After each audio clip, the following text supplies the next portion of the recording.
सर्वपितृ अमावस्या 2025 का पावन दिन 21 सितंबर रविवार को मनाया जाएगा। हिंदू पंचांग के अनुसार आश्विन माह की अमावस्या तिथि 21 सितंबर रात्रि 12:16 प्रारंभ होकर 22 सितंबर पूर्वाह्न 1:23 तक रहेगी। उदया तिथि के अनुसार सभी पूजा अर्चना और श्राद्ध कर्म 21 सितंबर को ही संपन्न किए जाएंगे। इस दिन के प्रमुख मुहूर्त निम्नलिखित हैं। कुतुब मुहूर्त प्रातःकाल 11:50 से दोपहर 12:38 तक। रोहिणी मुहूर्त दोपहर 12:38 से 1:27 तक। अपराह्न काल दोपहर 1:27 से 3:53 तक। ब्रह्म मुहूर्त प्रातः 4:34 से 5:22 तक। विजय मुहूर्त दोपहर 2:16 से 3:04 तक। इस वर्ष सर्वपितृ अमावस्या पर 3 शुभ योग बन रहे हैं, जो इस दिन को और भी महत्वपूर्ण बनाता है। विशेष रूप से इस दिन वर्ष का अंतिम सूर्य ग्रहण भी लग रहा है, जो इसे एक दुर्लभ खगोलीय संयोग बनाता है। सर्वपितृ अमावस्या का महत्व और धार्मिक परंपरा सर्वपितृ अमावस्या को महालया अमावस्या या पितृमोक्ष अमावस्या के नाम से भी जाना जाता है। यह पितृपक्ष की सबसे महत्वपूर्ण तिथि है और इसे 15 दिवसीय श्राद्ध पक्ष का समापन दिवस माना जाता है। हिंदू मान्यताओं के अनुसार इस दिन वे सभी पूर्वज पृथ्वी पर अपने वंशजों से तर्पण और श्राद्ध की अपेक्षा रखते हैं, जिनकी मृत्यु की सटीक तिथि ज्ञात नहीं है। इस पवित्र दिन का विशेष महत्व इसलिए भी है कि ये उन सभी पितरों के लिए निर्धारित है जिनका श्राद्ध किसी कारणवश नहीं हो पाया हो या जिनके वंशज दूर रहकर पूरे पितृपक्ष में श्राद्ध नहीं कर पाए हों। मान्यता है कि इस दिन किया गया श्राद्ध और तर्पण सभी पूर्वजों तक पहुंचता है और उनकी आत्मा को मोक्ष प्राप्त करने में सहायता मिलती है। शास्त्रों के अनुसार पितृपक्ष के दौरान पूर्वजों की आत्माएं पितृलोक से पृथ्वी पर आती हैं और अपने वंशजों से भोजन, जल और आशीर्वाद की अपेक्षा करती हैं। सर्वपितृ अमावस्या के दिन इन सभी आत्माओं को विधिवत विदाई दी जाती है, जिससे वे संतुष्ट होकर अपने परलोक की यात्रा जारी रखती हैं। महाभारत से जुड़ी कर्ण की अमर कथा सर्वपितृ अमावस्या और पितृपक्ष की परंपरा का सबसे प्रसिद्ध और प्रेरणादायक उल्लेख महाभारत के महान योद्धा कर्ण की कथा में मिलता है। ये कथा न केवल पितृ ऋण के महत्व को दर्शाती है, बल्कि ये भी सिखाती है कि दान की सच्ची भावना क्या होनी चाहिए। कर्ण को दानवीर कहा जाता था क्योंकि उन्होंने अपने जीवन काल में असंख्य सोना, चांदी, रत्न, भूमि और वस्त्र दान किए थे। युद्ध में मृत्यु के बाद जब कर्ण का आत्मा स्वर्गलोक पहुंचा, तो वहां उन्हें भोजन के स्थान पर केवल सोना और रत्न परोसे गए। भूख से व्याकुल कर्ण ने इस विचित्र स्थिति का कारण जानने के लिए भगवान इंद्र से प्रश्न किया। इंद्रदेव ने कर्ण को बताया कि यद्यपि उन्होंने जीवन भर स्वर्ण का दान किया था, लेकिन कभी भी अपने पूर्वजों के नाम पर अन्न और जल का दान नहीं किया था। चूंकि कर्ण अपने वंश और कुल की जानकारी नहीं रखते थे, इसलिए उन्होंने कभी श्राद्ध नहीं किया था। परिणाम स्वरूप कुरु वंश के पूर्वजों ने उन्हें श्राप दिया था कि जैसे उन्होंने पितरों को कभी अन्न नहीं दिया, वैसे ही उन्हें भी केवल सोना ही प्राप्त होगा। अपनी भूल का एहसास होने पर कर्ण ने यमराज से प्रार्थना की कि उन्हें पुनः पृथ्वी पर जाने का अवसर दिया जाए, ताकि वे अपने पूर्वजों का विधिवत श्राद्ध कर सकें। यमराज ने कर्ण की भक्ति और पश्चाताप से प्रभावित होकर उन्हें 15 दिन के लिए पृथ्वी पर वापस भेजा। इन 15 दिनों में कर्ण ने अपने सभी पूर्वजों का श्राद्ध किया, अन्न और जल का दान किया और ब्राह्मणों को भोजन कराया। कर्ण की ये पावन अवधि ही पितृपक्ष के रूप में जानी गई और इसकी स्मृति में प्रतिवर्ष ये परंपरा मनाई जाने लगी। इस कथा से हमें ये शिक्षा मिलती है कि केवल धन संपत्ति का दान पर्याप्त नहीं है, बल्कि पूर्वजों के प्रति कृतज्ञता व्यक्त करना और उनकी आत्मा की शांति के लिए अन्न जल का दान करना भी उतना ही महत्वपूर्ण है। पितृ अमावस्या की पौराणिक गाथा। सर्व पितृ अमावस्या से जुड़ी एक और रोचक पौराणिक कथा पितृ अमावस्या नामक एक तेजस्वी पितृ देवता की है। ये कथा नैतिकता, संयम और धर्म पर अडिग रहने की शिक्षा देती है। कथा के अनुसार स्वर्गलोक में अक्षोदा नामक एक अप्सरा रहती थी। वो अत्यंत सुंदर थी और अपने रूप लावण्य पर गर्व करती थी। एक दिन उसकी भेंट पितृ अमावस्या नामक एक तेजस्वी पितृ देवता से हुई। अक्षोदा ने अमावस्या के तेज और गुणों से प्रभावित होकर उनसे वरदान मांगने की इच्छा व्यक्त की। जब पितृ अमावस्या ने उसे वरदान देने की स्वीकृति दी तो अक्षोदा ने धर्म की मर्यादा भूलकर कहा कि वो तत्काल अमावस्या के साथ प्रेम क्रीड़ा करना चाहती है। ये सुनकर सभी पितृ देवता क्रोधित हो गए, क्योंकि ये धर्म विरुद्ध था। पितरों ने अक्षोदा को श्राप दिया कि वो पितृलोक से गिरकर पृथ्वी पर मत्स्य कन्या के रूप में जन्म लेगी। जब अक्षोदा को अपनी गलती का एहसास हुआ और वो क्षमा मांगने लगी, तो दयालु पितरों ने श्राप को आशीर्वाद में बदल दिया। उन्होंने कहा कि पृथ्वी पर महर्षि पाराशर उसे पति के रूप में मिलेंगे और उसके गर्भ से भगवान व्यास का जन्म होगा। इसके बाद वो पुनः पितृलोक वापस आ जाएगी। वहीं दूसरी ओर पितृ अमावस्या के संयम, धैर्य और धर्म पर अडिग रहने की सराहना करते हुए सभी पितरों ने उन्हें वरदान दिया कि ये अमावस्या की तिथि उनके नाम से प्रसिद्ध होगी। इसीलिए इस दिन को सर्व पितृ अमावस्या या पितृ अमावस्या के नाम से जाना जाता है। श्राद्ध पक्ष के नियम। क्या करें और क्या न करें, करने योग्य कार्य। डूज। पितृपक्ष के दौरान कुछ विशेष नियमों का पालन करना अत्यंत आवश्यक है। सबसे महत्वपूर्ण कार्य है विधिवत श्राद्ध और तर्पण करना।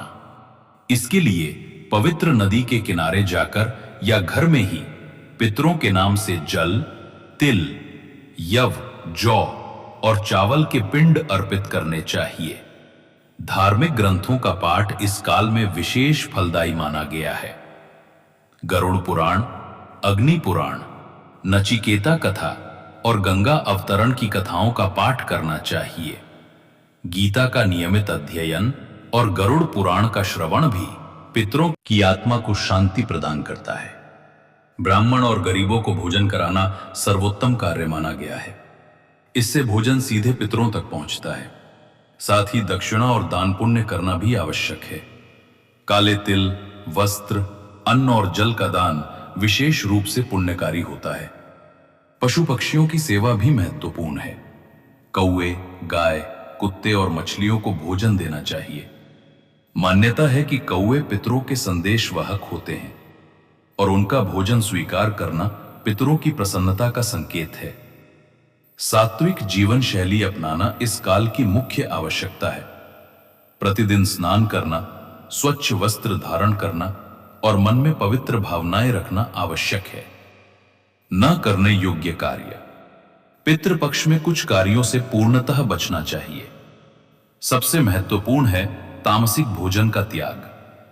मांस, मछली, अंडे, शराब और किसी भी प्रकार के नशीले पदार्थों का सेवन पूर्णतः वर्जित है। प्याज, लहसुन और अन्य तीव्र गंध वाले खाद्य पदार्थों से भी बचना चाहिए। व्यक्तिगत श्रृंगार और सफाई के कार्य इस काल में नहीं करने चाहिए। बाल कटवाना, दाढ़ी बनवाना, नाखून काटना विशेष रूप से महालया अमावस्या के दिन वर्जित है। शुभ कार्यों की शुरुआत इस समय नहीं करनी चाहिए। विवाह, गृह प्रवेश, नया व्यवसाय शुरू करना, वाहन खरीदना या कोई भी मांगलिक कार्य इस अवधि में टालना चाहिए। मनोरंजन और उत्सव से बचना चाहिए। पार्टी, समारोह, नृत्य, संगीत के कार्यक्रमों में भाग नहीं लेना चाहिए। इस काल में सादगी और गंभीरता बनाए रखना आवश्यक है। भोजन की बर्बादी बिल्कुल नहीं करनी चाहिए। जो भी भोजन बनाया जाए उसे पहले पितरों को अर्पित करें, फिर ब्राह्मणों को दें और अंत में स्वयं ग्रहण करें। बासी भोजन का सेवन भी वर्जित है। सर्वपितृ अमावस्या के चमत्कारी उपाय। पारंपरिक श्राद्ध विधि सर्वपितृ अमावस्या के दिन विधिवत श्राद्ध और तर्पण सबसे महत्वपूर्ण उपाय है। प्रातःकाल स्नान करके शुद्ध वस्त्र धारण करें और दक्षिण दिशा की ओर मुख करके पितरों के नाम से जल, तिल और यव का तर्पण करें। तर्पण के समय पितृभ्यः नमः मंत्र का जाप करते रहें। पिंडदान की विधि भी अत्यंत प्रभावशाली है। चावल, तिल, घी और शक्कर मिलाकर 3 पिंड बनाएं और इन्हें दादा, परदादा और प्रपरदादा के नाम से अर्पित करें। यदि संभव हो तो किसी पवित्र नदी के तट पर यह कार्य करें, अन्यथा घर में भी कर सकते हैं। दान और सेवा के उपाय। ब्राह्मण भोजन और दक्षिणा का विशेष महत्व है। सर्वपितृ अमावस्या के दिन किसी योग्य ब्राह्मण को पूर्ण श्रद्धा से भोजन कराएं और यथाशक्ति दक्षिणा दें। यह पितरों तक भोजन पहुंचाने का सबसे प्रभावी माध्यम माना गया है। काले तिल का दान पितृदोष निवारण के लिए अत्यंत प्रभावी है। तिल का संबंध शनि ग्रह और पितरों से माना जाता है, इसलिए इसका दान करने से पितृदोष शांत होता है। काले तिल के साथ जल और कुश घास मिलाकर तर्पण करना विशेष फलदायी है। गौ सेवा और पशु पक्षी सेवा भी महत्वपूर्ण उपाय है। गाय को गुड़ और रोटी खिलाना, कौओं को भोजन देना और कुत्तों की सेवा करना पितरों की प्रसन्नता का कारण बनता है। मान्यता है कि कौए पितरों के प्रतिनिधि होते हैं और उनका भोजन स्वीकार करना शुभ संकेत है। शिवलिंग पूजा के विशेष उपाय। शिवलिंग पर विशेष अर्पण सर्वपितृ अमावस्या की महत्वपूर्ण विधि है। शिवलिंग पर गंगा जल और कच्चे दूध का अभिषेक करने से पितरों की आत्मा को शांति मिलती है। काले तिल और जौ भी शिवलिंग पर चढ़ाने चाहिए। 108 बिल्व पत्र अर्पण करना अत्यंत शुभ है। यदि संभव हो तो बेल पत्र पर चंदन से ओम लिखकर चढ़ाएं। दूर्वा घास, शमी के पत्ते, सफेद फूल और शुद्ध घी का दीपक भी शिवलिंग पर अर्पित करना चाहिए। वास्तु उपाय। दक्षिण दिशा में दीपक प्रज्वलन विशेष महत्व रखता है।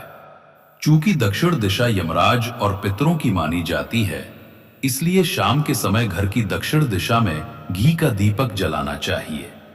इसके साथ पूर्वजों की शांति की प्रार्थना करनी चाहिए। पीपल वृक्ष के नीचे दीपक जलाना अत्यंत प्रभावी उपाय है। मान्यता है कि पीपल वृक्ष में पितरों और देवताओं का वास होता है। सूर्यास्त के बाद पीपल के नीचे तिल या सरसों के तेल का दीपक जलाने से पितृदोष दूर होता है। मुख्य द्वार पर चौमुखा दीपक जलाना भी शुभ है। 4 दिशाओं में प्रकाश फैलाने वाला यह दीपक समस्त वास्तु दोषों का निवारण करता है। घर के ईशान कोण, उत्तर पूर्व की सफाई भी इस दिन अवश्य करनी चाहिए। मंत्र जाप और आध्यात्मिक उपाय।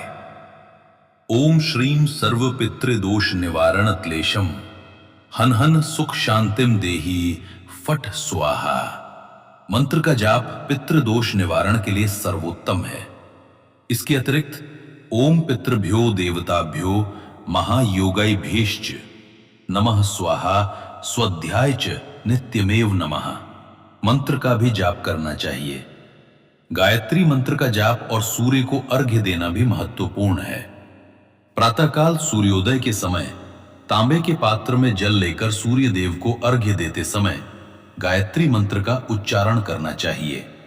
मित्रों, मुझे आशा है कि आपको ये वीडियो पसंद आया होगा, और अगर पसंद आया है तो कृपया करके वीडियो को लाइक करें, इसे शेयर करें और चैनल को सब्सक्राइब करना ना भूलें और बेल आइकन दबाकर सभी नए वीडियो की अपडेट पाएं। इस ज्ञान को अपने परिवार और मित्रों के साथ शेयर करें। कमेंट में बताएं कि आपने कौन से उपाय किए हैं और क्या अनुभव रहा है। धन्यवाद। हर हर महादेव।